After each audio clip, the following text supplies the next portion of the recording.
امروز میخوام 3 تکنیک دوختی بهتون یاد بدم که با این تکنیک ها میتونید لباساتون رو خیلی خاص و حرفه‌ای بدوزید. سلام، به کارگاه کوچیک من خیلی خوش اومدین. برای دیدن این آموزش تا انتها همراه من باشید. تکنیک اول برای زمانیه که شما میخواین پایین آستین شومیزتون رو کش‌دوزی کنید و علاوه بر کش‌دوزی میخواین یه همچین نوار والانداری به صورت چین پایین آستینتون باشه. من قبلا این مدل آستین شومیز رو توی یک آموزش به طور کامل بهتون توضیح دادم. لینک اون آموزش رو پایین قرار میدم. در یک آموزش هم روش دوختن کش رو به تنهایی، کش پهن رو پایین آستین شومیز آموزش دادم که لینک اون آموزش رو هم پایین قرار میدم. حالا میخوایم این 2 تا روش رو با هم دیگه ترکیب بکنیم. یعنی میخوایم مچ آستینمون کش داشته باشه، این قسمت به جای مچی ساده کش دوزی شده باشه و پایین هم یک نوار به صورت والان داشته باشیم. برای این کار شما آستین شومیزتون رو به هر اندازه‌ای که خواستین بلندیش رو در نظر میگیرین. شاید دوست داشته باشین آستینتون تا مچ باشه، دوست داشته باشین فاصله مچ دست آرنج باشه یا بالاتر باشه، هیچ فرقی نمیکنه. هر چقدر که خواستین این بلندی رو در نظر بگیرین 2 الی 3 سانتی متر بزرگتر در نظر بگیرین. فرض کنین که شما میخواین آستینتون رو تا مچ در نظر بگیرید، میخواین این قسمت انتهای این مچی روی مچ دستتون باشه. این والان رو فعلا حساب نمی کنیم. ببینید میخوایم آستین شومیزمون اینجا باشه، این بلندی شومیز رو هر چقدر که بود، مثلا اگر همیشه قد آستین شومیزتون 57، این بار 60 در نظر بگیرید. به خاطر اینکه ما میخوایم این لبه رو کش دوزی کنیم و این کش باعث میشه که یک مقدار آستینتون به سمت بالا کشیده بشه. پس قد آستینتون، این خطی که کشیدم از بالا تا پایین، قد آستین شومیز شما به اضافه 2 الی 3 سانتی متر بیشتره. یک خط میکشیم. این خطی که من کشیدم لبه مچ آستینمه، یعنی این قسمت میشه. این خطی که من کشیدم مچ آستینه. خب حالا از این خطی که کشیدم و قد آستینه، شما به اندازه پهنای والانی که میخواین پایین آستینتون داشته باشه پایین بیاین. ببینید الان این والانی که من اینجا دارم 4 سانتی متره. شما به اندازه 4 سانتی متر پایین میاید، یک خط میکشید. دوباره از این خطی که کشیدین به اندازه 4 سانتی متر پایین میاید و یک خط میکشین. پس این 2 تا کادری که کشیدم به اندازه پهنای والانه، یعنی 2 بار به اندازه پهنای والان شما علامت میزنید. از این خط به اندازه پهنای کشی که میخواید استفاده کنید 2-3 میل بیشتر این پهنای کش رو در نظر میگیرید. هر چقدر که بود 2 الی 3 میل بیشتر از این خط پایین میایید و علامت میزنید. از این خط هم به اندازه 1 الی 1.5 سانت پایین میایید و علامت میزنید. پس شد به اندازه این تکه به اندازه پهنای والان، دوباره این تکه به اندازه پهنای والان، این قسمت به اندازه پهنای کش به اضافه 2-3 میل بیشتر و این قسمت هم به اندازه 1 الی 1.5 سانت زاپاس دوخت. این خط 1 الی 1.5 که اینجا دارم رو به سمت داخل، اینا پشت، این قسمت پشت پارچه است. تمام این کارها رو داریم از پشت پارچه انجام میدیم. این خط 1 الی 1.5 رو به سمت داخل، به سمت پشت تا میکنم، اتو میزنم و خط اتوش رو میندازم. حالا از این خطی که اینجا داشتم، ببینین اینجا پهنای والان بود، اینجا هم پهنای والان بود.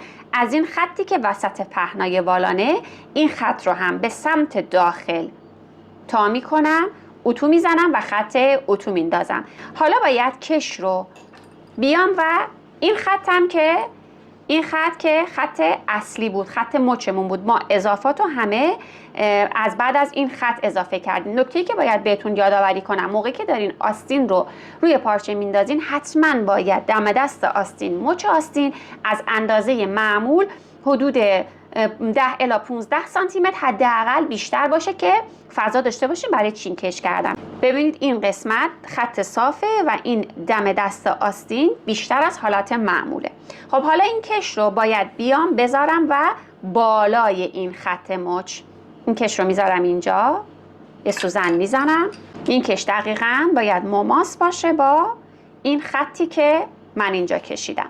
حالا من اینجا یه خط تا داشتم، این قسمت رو اضافات رو تا میکنم میارم بالا. اگر این اضافاتی که اینجا من داشتم، این 2 تا قسمت دقیقاً اندازه هم باشن، این تکه هم از پهنای نوارتون، این پهنای کشتون 2-3 میل بیشتر باشه، اندازه هاتون دقیق باشه، وقتی که این تکه رو تا میکنید میذارید بالا، این خط پایینی دقیقاً میفته بالای کش شما. پس من این رو تا میکنم به این صورت.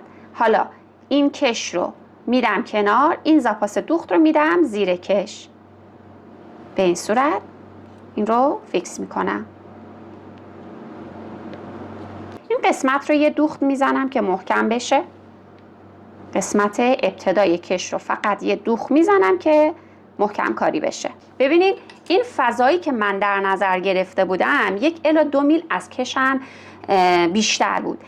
دوخت میکنم ولی روی کشم رو نمیدوزم. میتونین از پایه تکشاخ استفاده کنین اگر که فکر میکنین با پایه معمولی ممکنه روی کشتون رو دوخت کنین. ما روی کش رو نمیدوزیم، از بغل همین لبه شروع میکنیم به دوختن، جوری که اصلا کشم درگیر دوخت نشه، چون اگر کش درگیر بشه دیگه کشتون اصلا کش نمیاد. حالا شروع میکنم به دوختن این قسمت. گفتم حواسم هست که کش رو درگیر دوخت نکنم.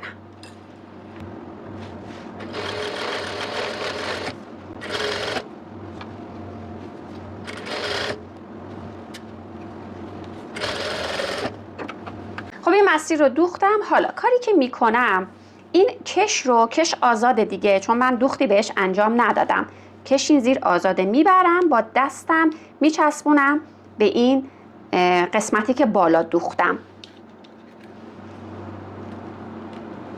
میبرم قشنگ با دستم اینجوری میچسبونمش به این بالا به این صورت.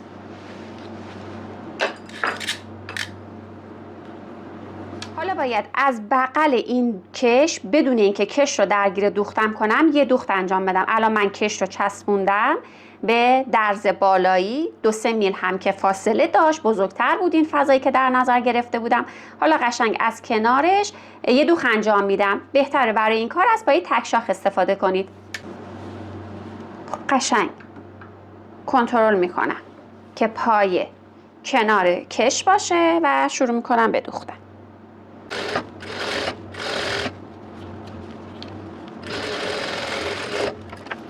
خب دوخت به این صورت انجام شد. حالا شروع میکنیم به کشیدن کش به اندازه‌ای که میخوایم قد دور مچمون باشه. کش و این دوتا لایه رو از این قسمت به هم دیگه میدوزیم که فیکس بشه.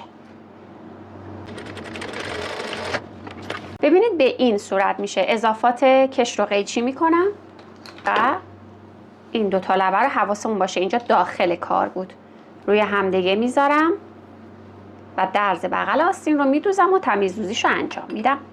خب ببینید نتیجه به چه صورت میشه.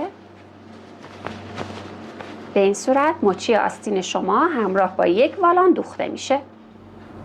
تکنیک دوم برای زمانیه که شما میخواین برای یقه گرد سجاف 2 تکه بدوزین. برای اینکه توی مصرف پارچه صرفه جویی بشه ما میایم سجاف رو به صورت 2 تکه میدوزیم. سجاف 1 تکه به این صورته که شما سجافتون به صورت 1 تکه است، یعنی این 2 تا تکه به همدیگه وصل هستن و خیلی ساده به لباستون میدوزین. خب قطعا متراژ بیشتری پارچه مصرف میکنه. برای اینکه بخواید به این حالت سجاف رو بدوزین شما بالا تنتون رو آماده میکنین و قبل از اینکه بخواین سرشانه های قسمت پشت و جلو رو به هم دیگه بدوزید باید سجاف ها رو به هم دیگه وصل کنید. بالا تنه قسمت جلو رو، یقش رو آماده کردم، زاپاس 1 سانت برای قسمت جلو و قسمت یقه گذاشتم. سجافی که آماده میکنم 1 نوار از راستای پارچه و به پهنای 4 الی 5 سانتی متر و بلندی قسمت جلوی لباسم به اضافه 3-4 سانتی متر بیشتر که بتونم قسمت بالای یقه رو آرایش کنم. این تکه نوار رو حتما باید لایه کاغذی یا لایه پرشین بچسبونم. سجاف ما حتما باید لایی شده باشه در اکثر لباس ها. خب حالا برای این قسمت 1 تکه پارچه رو به این فرم دقیقاً یقه برش میزنم. سرشانه‌اش 1 مقدار میتونه کوچکتر از سرشانه لباستون باشه ولی فرم یقه، فرم سرشانه باید دقیقاً مماسه با تنه اصلیتون باشه. سرشانه میتونه کوچکتر باشه، کوتاه‌تر باشه، اما از لحاظ لبه ها هر دو لبه باید روی همدیگه مماس باشن. قسمت جلوی سجافتون نیازی نیست که تا لبه لباستون باشه، میتونه به اندازه 1-2 سانتی متر کوتاه‌تر باشه و اگر کوتاه‌تر باشه خیلی بهتر و در نهایت خروجی کار شما تمیزتر. پس من این نوع به اندازه 1-2 سانتی متر کوتاه‌تر میکنم. پس سجاف قسمت جلو هم تکه بالا هم به این صورت آماده شد. خب این سجاف حتما باید این هم لایی شده باشه و تمیز دوزی های قسمت هلال بیرونش انجام شده باشه. حالا به هر روشی که خودتون بلدین، یا سردوز میکنید و یا نوار اوریب میدوزید. بالا تنه رو میارم، سجافم رو هم میارم. این سجاف رو باید از یک سمت یک لبش رو به اندازه 1 سانتی متر تا کنید و به سمت داخل اتو بزنید. الان 1 سانتی متر تا شده به سمت داخل. از قسمت رو اون لبه‌ای که تا نشده، این قسمتی که تا نشده رو روی قسمت بالا تنه لباسم میذارم. به این صورت لب به لب با هم دیگه فیکسشون میکنم و یه دوخت انجام میدم. خب حالا برای دوختن باید قسمتی که لایی داره، قسمت سجاف به سمت خودمون باشه و به اندازه اضافه دوختی که دارم این سجاف رو میدوزم.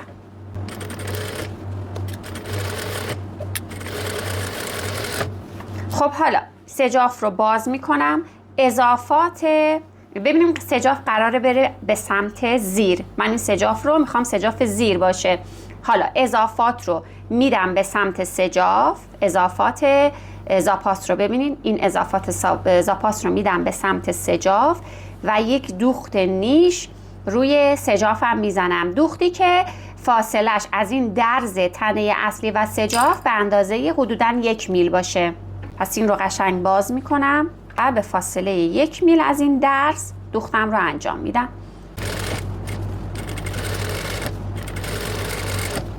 ببینین دوخت به این صورته. خب کارایی این دوخت چیه که ما تو اکثر لباس ها این دوخت رو میزنیم؟ این دوخت به برگشت بهتر سجاف شما کمک میکنه. ببینین بدون این که من بخوام زحمتی اتوکشی به خودم بدم، وقتی این رو برمیگردونم شما قشنگ این قسمت لبه لباستون به سمت به اندازه 1 الی 2 میل به سمت داخل میغلطه و شما وقتی لباس رو به تن میکنین از جلو هیچ درز دوختی اینجا نمیبینین. اگر این دوخت رو نزنید و بخواید یک اتوی معمولی انجام بدین، موقعی که اتو کردین از قسمت رو به این صورت وقتی که لباس رو به تن میکنین این درز دوخت پیداست و این یک دوخت غیر حرفه‌ای و غیر اصولیه. پس این دوخت کمک میکنه که قشنگ، ببین الان من اتو نزدم، به محض اینکه این رو تا کردم کار 1 میل به سمت داخل غلطید. حالا این رو یک اتوی ساده میزنم و میام برای ادامه مراحل. نتیجه کار بعد از اتوکاری به این صورت میشه. حالا از قسمت رو، اول که باید این قسمت اضافه رو آرایش کنم و دورریز کنم. تکه دوم سجاف رو میارم، رو به رو سرشانه ها و یقه رو بر هم دیگه مماس میکنم. گفتیم از قسمت جلو بهتره که 1-2 سانت کوتاه‌تر از تنه اصلی باشه. سرشانه ها و یقه رو دقیقاً مماس بر هم دیگه میکنم. حالا این تکه سجاف اول رو برمیگردونم، میارم این رو میخوابونم به داخل از محل تایی که داشتم. ببینید من اینجا یه اتو زدم، یه خط تا افتاد. از محل این خط تا، خط اتو تاش میکنم به سمت روی لباس و این سجاف دوم رو میدم روی این. ببینید الان چه جور شد. این سجاف دوم، تنه اصلی، سجاف اول، به این صورت این سه تا تکه روی هم دیگه قرار دارن. حالا به اندازه اضافه دوختی که داشتم دور حلقه رو میدوزم. نکته مهمی که باید بهش توجه کنین، ببینید ما اینجا یه اضافه دوخت داشتیم، این قسمت که ببینید این قسمت یه اضافه دوخت داشتیم. این اضافه دوخت باید به سمت داخل کار باشه، به سمت بیرون به این فرم نباشه، باید به سمت داخل باشه. این دوخت نیشی که زدیم خودش کمک میکنه به برگشتن سجاف به سمت داخل. این برگشتش به سمت داخل نتیجه کار و خروجی رو زیبا میکنه، کمک میکنه که این قسمت نوک‌تیزی خیلی زیبایی داشته باشیم که در ادامه بهتون نتیجه رو نشون میدم. خب به اندازه زاپاس دوختی که داشتم این مسیر رو چرخ میکنم. خب اگر زاپاس دوخت هلال یقتون زیاده یا کمش کنین یا چند تا چرت این قسمت ها بزنید. این گوشه رو هم یه مقدار سبک کنید و حالا کار رو به رو برگردونید. خب این احتیاج به یه اتو داره. یه اتوی ساده روش میزنم و میام برای ادامه کار. نتیجه به این صورت میشه بعد از اتو کاری، اون نکته‌ای که گفتم زاپاسای دوغ باید به سمت داخل باشه، باعث میشه که نوک یقتون این قسمت کاملا نوک‌تیز در بیاد. من از هیچ وسیله‌ای برای نوک‌تیز کردن این قسمت استفاده نکردم. همین که کار رو به رو برگردوندم، گوشه این زاویه به همین زیبایی و تمیزی در اومد. خب حالا دیگه فقط کافیه که شما یک دوخت نیش روی این قسمت برید و این قسمت سجاف رو فیکس کنید به تنه اصلیتون و سجاف شما به همین تمیزی و زیبایی دوخته میشه. تکنیک سوم در ادامه تکنیک دومه. قبل از اینکه بیام دوخت نیش این قسمت رو بزنم، میخوام پاکدوزی قسمت پایین رو به یک روش سبک برای مانتوها و شومیزهای تابستون انجام بدم. میخوام از نوار اوریب استفاده کنم برای تمیزدوزی پایین این تونیک یا حالا مانتو. سجاف رو به رو برمیگردونم از قسمت تایی که داشت. من اینجا یه خط تا دارم. این خط تا معیاره برای من توی تمام مراحل دوخت. این رو اینجا فیکس میکنم از محل خط تا. حالا از یک تیکه نوار اوریب برای تمیزدوزی پایینش استفاده میکنم. نوار اوریب میتونه از نوار اوریب های آماده توی بازار باشه، میتونه هم از جنس خود این قسمت سجافتون شما نوار اوریب تهیه بکنین که کاملا از قسمت داخل یک زیبایی و تمیزی خاصی به لباستون میده. تمام تکای سجاف و پایین لباس هم رنگ میشه که من توی یک ویدیو به طور کامل روش درست کردن نوار اوریب با پارچه‌های مختلف رو بهتون آموزش دادم. ویدیو رو بالای صفحه دارین تماشا میکنید، لینک آموزش رو پایین هم میذارم. خب ببینید این نوار اوریب ما 2 تا داره. از این قسمتی که روی کار میشه، این قسمتی که 2 تا داره میشه داخل کار، این قسمتی که یک دست و صافه میشه روی کار. رو به رو قرار میدم. الان سجاف رو برگردوندم به رو به رو قرار میدم. این تا رو باز میکنم، میذارم این لبه، نیازی هم نیست بره تا انتها. از وسط های این سجافی که دارم میذارم. حالا سجافم، تکه پایینی و نوار اوریب رو با هم میدوزم. از روی این خط تایی که اینجا دارم نوار اوریبم رو میدوزم. ببینید کامل این مسیر رو دوختم. از این ابتدا دوخته شد با نوار اوریب. حالا این قسمت رو میتونم یک مقدار سبک بکنم و سجاف رو برگردونم سر جای خودش. به این صورت اینو میبرم یه اتو میزنم. به این صورت این رو یه اتو میزنم و میام دوخت نهاییش رو انجام میدم. اتوش رو زدم، اضافات نوار اوریبم رو هم قیچی کردم. داخل کار رو ببینید چقدر تمیز و حرفه‌ای در اومده. شما هیچ ایرادی از این دوخت نمیتونین بگیرین. این گوشه ها رو نگاه کنین چقدر نوک‌تیزه. من برای بیرون کشیدن این هیچ وسیله استفاده نکردم. همین که کار رو برگردوندم این گوشه ها حالت نوک‌تیز پیدا کرد. این به خاطر این بود که موقع دوخت گفتم این درس رو بدید به سمت روی کار. خب حالا فقط کافیه این قسمت رو من یه چرخ برم. اول این قسمت رو میدوزم. شما برای این قسمت میتونید نخ ماسورتون رو هم از نخهای لمه‌دار استفاده کنین که روی کارتون حالت تزئینی داشته باشه. البته این خب دیگه کاملا سلیقه‌ایه.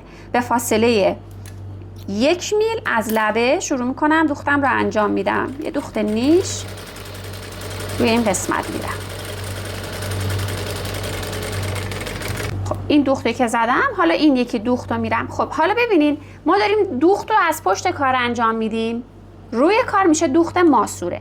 برای اینکه دوخت ماسورتون این ابتدا و انتهاش تمیز در بیاد، در حالت جمع شدگی پارچه نداشته باشه، موقعی که میخواین دوخت کنین این 2 تا نخ رو بگیرین. این الان نخ ماسوره است، این نخ روه. 2 تا رو صاف بدین قسمت عقب. ببینید به این صورت جمع شده ندوزین. این 2 تا رو بگیرین از این قسمت ردش کنید. این 2 تا رو بدید به سمت عقب. حالا دوخت انجام بدین. اینجوری ابتدا و انتهای دوختتون هم خیلی تمیز در میاد. یه دوخت نیش هم روی این قسمت نوار اوریب به فاصله 1 میل از لبه میزنم. دوخت این قسمت رو تا آخر نمیارم، تا لبه سجاف روی میارم و محکم میکنم. خب این از روی کار و این هم از داخل کار. روی کار رو ببینید، این ابتدا و انتها به خاطر صاف کردن نخهای تکنیک بسیار ریز روی کار شما هم اینقدر تمیز و مرتب در میاد. ابتدای تکنیک دوم بهتون گفتم که شما این لبه سجاف دوم رو باید تمیزدوزی کنید، حالا یا با سردوز زدن یا با استفاده از نوار اوریب. اما من یک تکنیک رو قبلا توی یک ویدیو بهتون آموزش دادم که به تکنیک اروپایی معروفه و این تمیزی سجاف شما تمیزدوزی میشه و برای اتصال سرشانه های قسمت پشت و جلو هم از یک تکنیک خاص باید استفاده کنیم. هر دو این تکنیک رو در ویدیویی بالا بهتون آموزش دادم.